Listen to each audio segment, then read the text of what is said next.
The new Red Dead Online update for the month of May has brought about 5 amazing money bonuses and payout changes for you to enjoy, and so today on the show we're going to be breaking down all of the best ways that you can capitalize on these bonuses so that you can make tons of extra money, XP, and even gold just by playing the game this month. These are some of the best bonuses that we've seen in a while, and you can either just relax and play for your own enjoyment and still stack really good currency, or if you're a hardcore player, you can also go absolutely nuts and take the more grindy approach. But overall, just by being smart with running these missions and engaging with these activities, and if you selectively pick and choose where to focus your efforts, you can make game-changing amounts of money, XP, and gold this month. So with that said, thank you guys for clicking on today's video, and let's get started. Let's kick things off by talking about one of the absolute best ways to make money this month, and that is with the legendary and infamous bounty missions that are paying out double money and double XP. We even have the free roam bounties on double, but I want to focus on legendary and infamous because that is where the grind comes in. So normally, when you complete a top tier legendary bounty in about 12 minutes, you make about $175, but with the bonuses active this month, you'll be earning over $350 for the same amount of time and effort, plus you're stacking 32 gold nuggets for every 12 minutes spent, which is a nice little bonus for your grind. If you stretch it out and go for the full 30-minute method with the legendary bounties, that's going to make you hit the payout cap, and you're looking at about $450 for a top tier legendary bounty. Again, not bad at all for something that's actually pretty fun to play. Now, just as a quick refresher, not all legendary bounties pay the same. Top tier bounties are Etta Doyle, Virgil Shepard Edwards, Tobin Winfield, and Red Ben Clemson. Those are going to give you the highest payouts. Then we have mid-tier bounties like Carmela Montez, Jimbo Finley, Yukon Nick, Philip Carlier, and the Owl Hoot family, and they pay a bit less, about $400 for 30 minutes spent. And then the lower tier ones like Barbara Alcazar, Cecil C. Tucker, and the Wolfman pay the least, about $350 even if you max out your timer. So basically, doing a top tier bounty for 12 minutes is the same as doing a low tier bounty for 30 minutes. It's a huge difference in efficiency, and it really adds up if you're grinding. After you complete a legendary bounty, of course, you encounter that 48-minute cooldown, which is one full in-game day, but during that time, you'll want to switch over and hit a few infamous bounties. They're also paying out double money and double XP for this month, so same general rule here. If you spend 12 minutes on each infamous bounty, you're pulling in about $70 plus the gold nuggets, and if you're quick, even doing a mission in 6 minutes, you could still walk away with about $30 and 32 gold nuggets, which is really good. The grind potential this month is absolutely insane. I mean, one focused hour of bounty hunting, doing one legendary, and call it 3 infamous bounties can land you over $567, as well as 2.56 gold bars, which is really nice. Now let's talk about the Moonshiner roll, because all Moonshiner sales are also paying out double money and double XP this month too. Most players just brew the highest paying flavors and call it a day, but if you want to maximize your profits as well as your time, I highly recommend switching to the Berry Cobbler recipe, and here's why. Berry Cobbler as a recipe is going to give you the best return on investment over time. It is a 2-star recipe, so while it normally sells for a little less than the 3-star specials, the key advantage is that the buyer is almost always available, unlike the 3-star recipes that require collectible wildflowers or antique alcohol bottles, which could be sold in full collections for way more money, and we'll get back to that, but Berry Cobbler doesn't cut into your collector profits. Plus, I've done over 1,800 Moonshine sales, and I've done this since the Naturalist update back in 2020 when we got the nerf, and I can tell you from my experience personally, and many others in the comments as well who could probably back this up, the Berry Cobbler buyer has only been unavailable for me twice, and that's virtually a guaranteed sale every time your batch is ready. You just can't wait until the Moonshiner list refreshes, because then sometimes it goes away, and those are the reasons why I've encountered a Berry Cobbler sale where I don't have the buyer available, because I waited too long to sell after it was already ready. But if you sell it basically within 5, 10, 15 minutes of it being ready, you'll always have that buyer.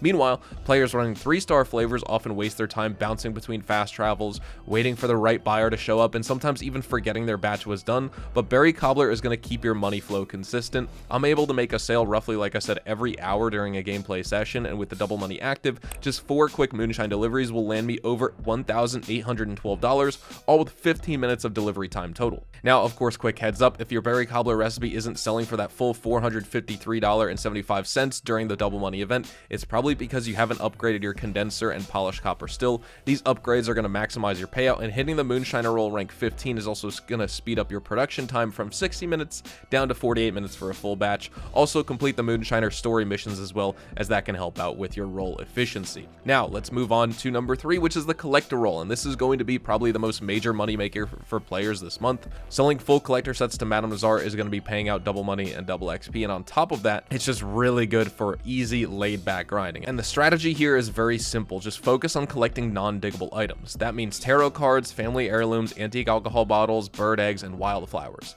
These have consistent spawns each day, and they don't rely on random RNG like coins, jewelry, fossils, and arrowheads, because those got nerfed back in 2020, and honestly, they're just not worth grinding anymore. If you are an efficient collector, you're looking at about 2.5 hours per full run, sometimes even, under 2 hours, maybe down to an hour, 45 minutes at your fastest, and if you get lucky with the day's collectible set cycle. But it's just best to start early in the day because the collectible cycle resets at 7 p.m. Central Time, and you don't want to get caught mid-run when everything refreshes. With this method of using the Gene Robke collector map, running across the map, doing all that, you can earn about $3,688 per day just by selling sets, and if you commit to 2 hours a day, you're looking at potentially over $103,000 by the end of the month. If you're wondering how to find everything, definitely, like I said, use the Gene Robke collector map. It's linked down in the description below. It's updated daily, and it will show you all the item locations in real time. Like I said, I personally recommend starting in Gaptooth Breach near Tumbleweed, working your way east through West Elizabeth, then into the Grizzlies, New Hanover, and finally up the east side of the map into Annesburg and Amberino. To keep yourself organized, you can also cross items off your list as you collect them directly on the map so you don't miss any and accidentally sell incomplete sets. Now, if you really want to go all in, here's a hardcore grinding method. Start your batch of Berry Cobbler Moonshine, keep crypts fully supplied at the camp, spend about 50 minutes grinding collector items, deliver your moonshine and resupply crypts at the end of that hour, and repeat until you finish your collections. Next up, to number 4, let's talk about the Naturalist role, because right now samples are also paying out double cash and double XP. Now I know the Naturalist isn't everyone's favorite, but please don't sleep on it this month, because this is hands down some of the easiest and fastest money that you can make in the game.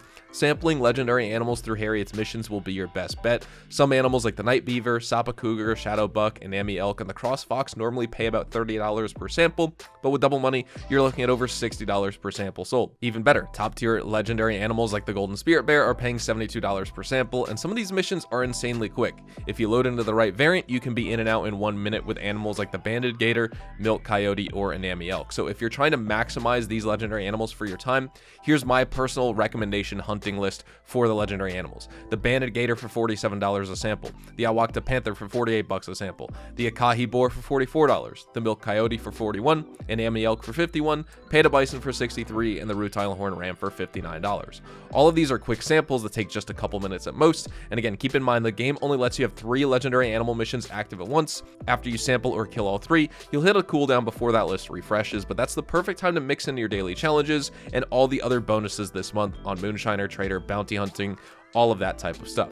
You can also hunt free roam animals if you want, but the payouts are lower, and honestly it's a lot more time consuming and not really worth it. But if you're just starting out as a naturalist and you don't have the legendary animals, I highly recommend farming alligators in the bayou near Le Gras. This is going to give you the fastest naturalist XP out there, and you can load up 10 samples quickly, sell them to Harriet right nearby in Le Gras, and level up fast so you can start hunting those legendary animals even sooner when they unlock at rank 5 for the naturalist. Now finally, let's touch on the trader role. Trader sales are paying out double money, double XP, and honestly, if you're running 100 goods long distance as a delivery, you're pulling about $1,250 every 4 hours, and that's definitely worth it if you keep your productions running smoothly. The best strategy here is, again, to stack your trader goods while grinding other roles like the naturalist. So if you're already hunting animals to sample, it's super easy to just take a few out and donate their pelts to crypts for easy trader materials.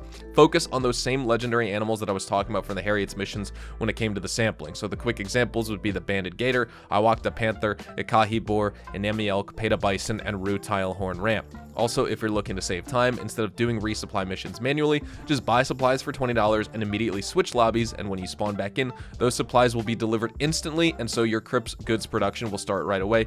That trick will save you nearly 40 minutes of downtime every time you fill up a wagon if you're buying supplies, and honestly, you don't have to worry about the cost of buying supplies because you're making double money with the sale itself, so it's going to completely offset. And honestly, you don't want to waste time doing resupply missions yourself this month when there's so much money to be made elsewhere. Just eat the $80 on delivery expenses and make hundreds of dollars in the meantime. Also, if you want easy trader deliveries, you can do them in like Little Creek, which is going to be north of Strawberry, and you will get local distance deliveries to Wallace Station basically guaranteed every time. And also, if you're new to the trader role and trying to rank up fast, just sell one good at a time. Don't worry about the money just yet. You'll be able to rank up to level 20 trader in just a few hours. But overall, the trader role is great to stack passively while you're grinding bounty hunter, naturalist, or collector this month. month, so don't leave any of that money on the table. But that's going to wrap it up for today's guide. This is honestly one of the best months that we've seen for money and XP in Red Dead Online. Every single roll is stacked with good bonuses, and if you follow even half of the strategies that we talked about today, you're going to be swimming in cash, gold, and XP by the end of this month. So thank you so much for watching. Drop a like if you guys enjoyed, subscribe to the channel if you guys are new. Make sure to check me out over on Twitch, Twitter, and Instagram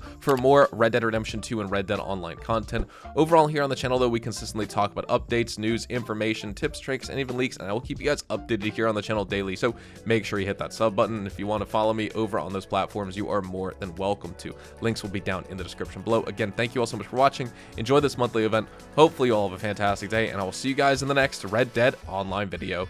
Adios, amigos.